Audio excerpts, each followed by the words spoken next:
Nous partons en balade le long du sentier de grande randonnée GR34. Dans le Nord Finistère, la Côte des Sables dévoile la diversité de ses paysages. Entre terre et mer, la Bretagne est façonnée par la pierre. Sur le littoral finistérien, la commune de Cléder dispose d'un patrimoine exceptionnel.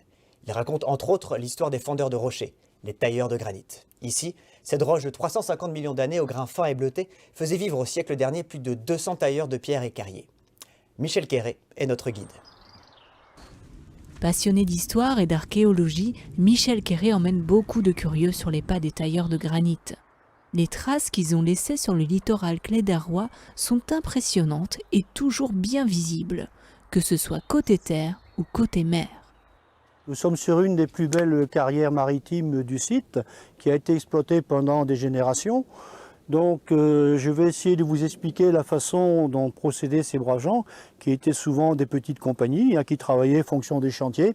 Alors ils travaillaient toujours de la même façon, c'est-à-dire qu'ils cherchaient la veine qui pouvait rendre le travail moins dur. Et ensuite ils procédaient au perçage de trous dans les granites, alors avec des marteaux ou des burins.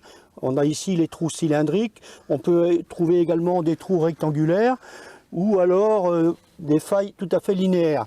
Donc on travaille toujours de la même façon, c'est-à-dire que l'on va débiter des pins de granit du modèle de celui que vous voyez ici, et on va travailler par niveau.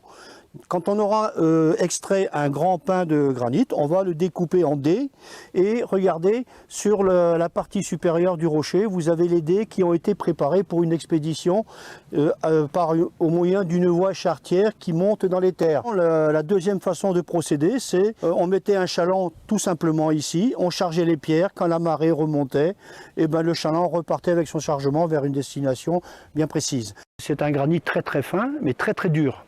Donc il a été utilisé uniquement pour construire des monuments riches, donc des églises, des manoirs, les calvaires, les ponts.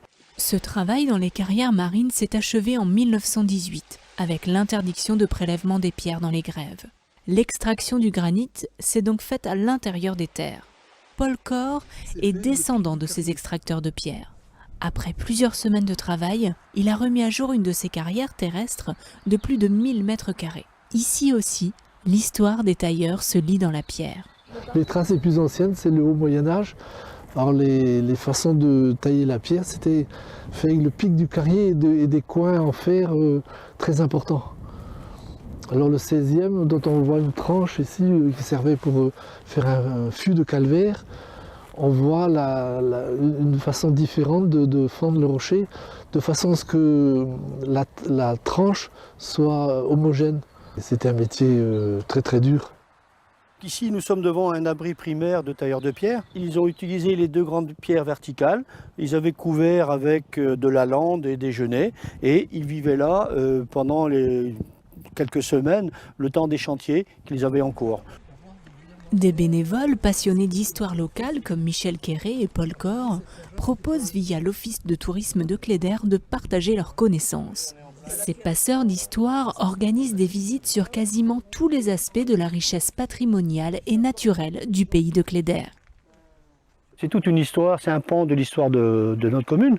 Donc il est toujours intéressant de faire vivre ce qu'ont fait le métier de nos grands anciens, qui ont travaillé dur, très dur même, pour gagner leur pain. On montre un peu aux gens qui n'imaginent même pas ce que ça pouvait être, la dureté du travail. On leur montre comment on fendait les cailloux à l'ancienne avec les outils que Paul Cor a récupérés auprès de ses grands-parents.